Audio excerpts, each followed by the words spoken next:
மதுரையிலே நடைபெற்ற முருக பக்தர்கள் மாநாட்டினுடைய தீர்மானத்தின்படி நேற்றும் இன்றும் விஸ்வ இந்து பரிஷத் சார்பாக அறுபடை வீடுகளிலும் வேல் வைத்து பூஜை செய்து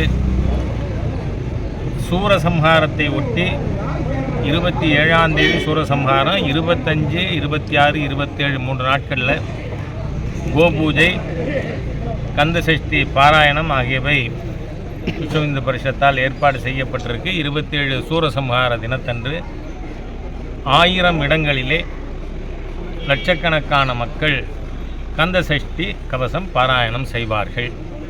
நாம் உங்களுக்கு தெரியும், இன்றைக்கு எவ்வளவு சுமூகமாக ஒரு பக்தி உணர்வோடு முருக பக்தர்கள் இங்கே வந்து விஸ்வ இந்து பரிஷத்தினுடைய தலைமையில்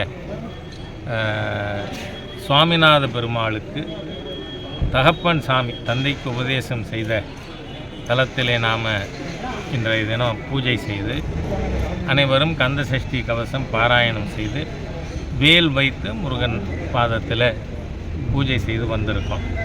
ஆனால் இந்த மாதிரியாக சுமூகமாக நடைபெறுகின்ற சமயத்தில் 2 இடத்துல மிக மோசமான ஒரு சூழ்நிலை உருவாக்கப்பட்டிருக்கு அறநிலைத்துறையினால், தமிழக அரசாங்கத்தால்.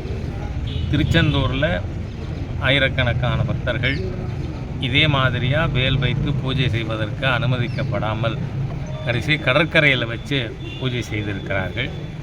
மதுரை இதில் பழனியில் சின்ன சலசலப்பு. ஆனால் திருத்தணியில் யாரையுமே உள்ள நுழைய விடலை. அதாவது திரு கங்கை அமரன் அவர்கள் தலைமையில் வேல் பூஜைக்கு சென்ற பொழுது ஒருவரையுமே உள்ளே விடாமல் அறநிலைத்துறை அதிகாரிகள் ரொம்ப ரஃப்பாக நடந்துட்டாங்கன்னு நான் கேள்விப்பட்டேன். திரு கங்கை அமரன் அவர்களுடைய மனதை புண்படும்படியாக ஒரு சம்பவமானது அங்கே நடந்திருக்கு. அது வன்மையாக கண்டிக்கத்தக்கது. தமிழகம் முழுவதும் இன்றைக்கி முருகப்பெருமானின் அருளால் ஆன்மீக எழுச்சியானது ஏற்பட்டிருக்கிறது. அது 27ஆம் தேதி 1000 இடங்களுக்கு மேல் லட்சக்கணக்கான பக்தர்கள் கந்தசஷ்டி கவசம் பாராயணம் செய்வார்கள் அப்படின்னு தெரிவிச்சு. கரூர் சம்பந்தமாக சார், கரூர் சம்பந்தம் விஜய் 41 பேர் உயிரிழந்ததுக்கு அதுக்கு என்ன?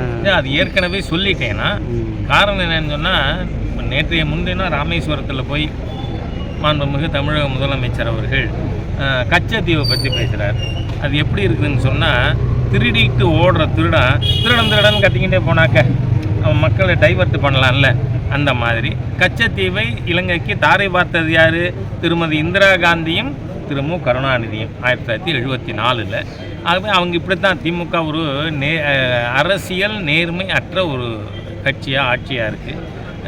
யார் நீட் கொண்டு வந்தது? 2010 திமுக அமைச்சர் காந்தி செல்வன் தான் நீட்டு மசோதாவையே பாராளுமன்றத்தில் அறிமுகப்படுத்தி பேசினார். ஆனால் இன்றைக்கி நீட்டுக்கு இவர்கள் எதிர் போல பேசுகிறாங்க. ஆகவே மக்களை திசை திருப்புறாங்க. கரூர் சம்பவத்திலிருந்து மக்களை திசை திருப்ப நினைக்கிறார்கள். ஆனால் தமிழக அரசின் இனப்ட், இன்எஃபிஷியன்ட், இன்காம்பிட்டன்ட் அட்மினிஸ்ட்ரேஷன், திறமையில்லாத ஒரு நிர்வாகம், அதன் காரணமாக அது நடந்திருக்கு. மக்கள் அதை புரிந்து வைத்திருக்கிறார்கள். நன்றி. வேலை வந்து மாவட்ட தலைவர்கிட்ட கொடுக்கிறாரு ஜி. கொஞ்சம்